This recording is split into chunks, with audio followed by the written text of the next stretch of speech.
Alhamdulillah, wassalatu wassalamu ala rasulillah. A'udhu billahi minash shaitanir rajim. Bismillahir rahmanir rahim. Assalamu alaikum wa rahmatullahi wa barakatuh.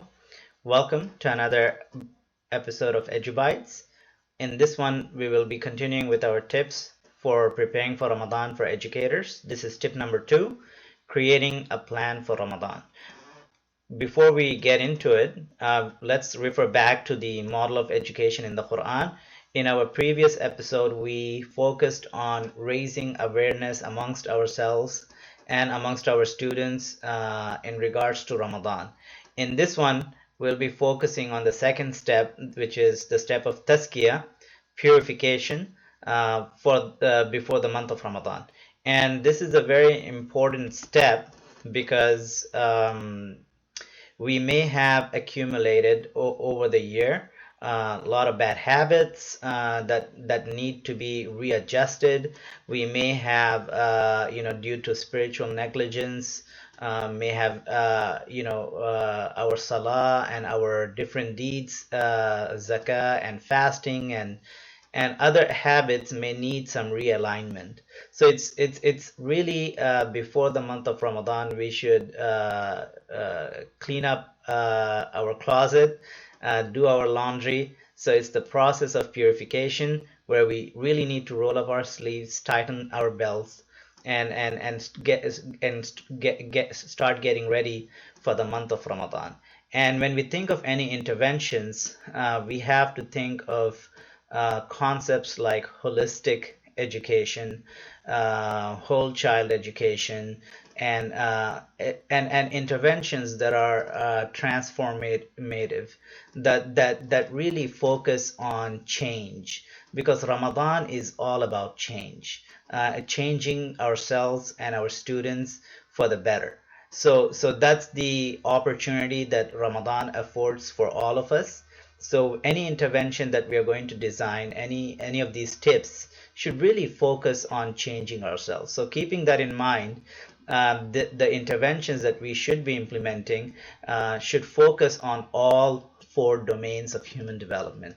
Often what we find in education is as educators, when we implement any type of interventions, we often tend to focus on just the cognitive domain and maybe the physical domain. Rarely do we focus on the emotional and the social domains. But going back to the concepts of holistic education, whole child education, education that is really transformative, that focuses on change, our interventions should really focus on all 4 domains. And when we focus on all of these 4 domains, what happens, the cumulative effect is a spiritual experience, right? The cumulative effect of all of these interventions focusing on all of these 4 domains leads to spiritual development and a spiritual experience. So keeping that in mind, let's start with the first tip, which is the making a plan for the month of Ramadan. And that's where we really need to start. So Shaban is a very good month to sit down with our students and make a plan for the month of Ramadan. And we can start that by first taking an inventory of ourselves, right? What are some things that I need to be working on? What are some things that I'm weak in? What are areas that need to be further developed? What are some areas that I kind of slipped and I need to readjust myself, right? Once we have taken an inventory of ourselves, and we ask each one of our students to do that. And this could be where, just on a piece of paper, they would start making a list of things that they should be working on. And we can do this with our students. And once we do that, the next step is really to prioritize what we have, the list that we have made, right? And this is the process where we may even eliminate some of the things. And we really focus and narrow it down to things that we must be working on, not what we want and what we need, but really what we must have in our lives. Because if we try to attempt to work on everything that we have listed, then we may not be able to achieve any of those. So once we have prioritized, the next step is from that list, prioritized list, to create goals and make sure that the goals are smart. that they're specific, measurable, achievable, they're realistic and time bound. And once we have identified those goals, from those goals we create an action plan. And that action plan, really, when we identify goals, going back to goals, make sure that we don't have more than like 5 goals. That's the maximum that we should really be, able to work with. And out of those goals we make an action plan, and that action plan focuses on who's doing what, when, and how. And once that action plan is done, we implement the action plan. Now, most of the planning processes, or the planning processes that are highlighted in the field of education or in the business world, they stop with the implementation process. But I want us as Muslim educators to take our students a step further.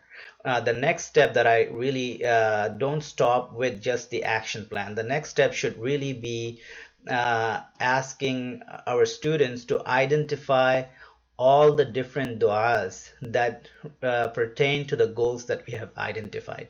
Du'as that can be found in the Quran, du'as that can be found in the hadith literature, that really teach us how to pray to Allah subhanahu wa ta'ala to help us achieve those goals. So have the students make a list of all the different du'as that they should be learning and using as they are trying to achieve these goals.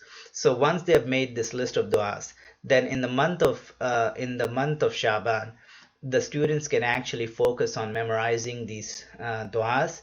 And then when the month of Ramadan comes, the month of Ramadan is the month of du'a, as Allah subhanahu wa ta'ala reminds us at the end when he's talking about Ramadan, Shahru Ramadan alladhi unzila fihi al-Quran. In the end, the following verses focus on وَإِذَا سَأَلَكَ عِبَادِي عَنِّي فَإِنِّي قَرِيبٌ, that when my servants ask of me, then let them know that I'm really close to them. أُجِيبُ دَعْوَةَ الدَّاعِ إِذَا دَعَانِ, I respond to the prayer of those who ask. فَلْيَسْتَجِيبُوا لِي وَلْيُؤْمِنُوا بِي لَعَلَّهُمْ يَرْشُدُونَ. So the month of Ramadan is the month of dua. So any plan that we make for the month of Ramadan, let's start by creating an inventory, prioritizing that list, making goals, narrowing down those goals, and then creating an action plan out of that. But then not really stopping there, but actually going a step further, identifying all the du'as and making a list of these du'as and memorizing them in the month of Shaban. And what that will do is actually it will bring a lot of focus to our learning and to our efforts in the month of Ramadan.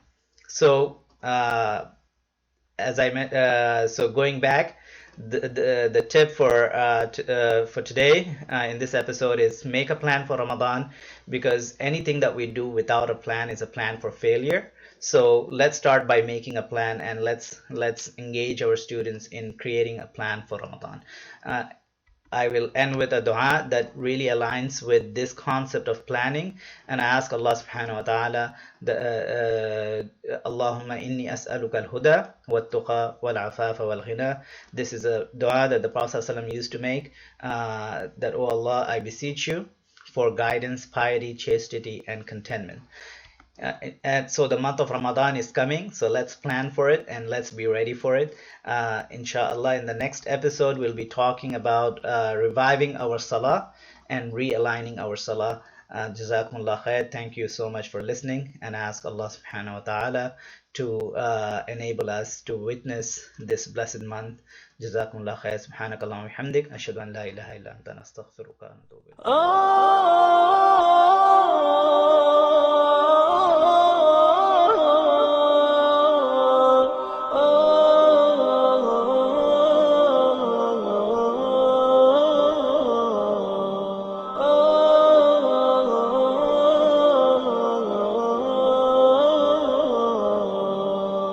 يا حامل القرآن قد خصك الرحمن بالفضل والتيجان والروح والريحان.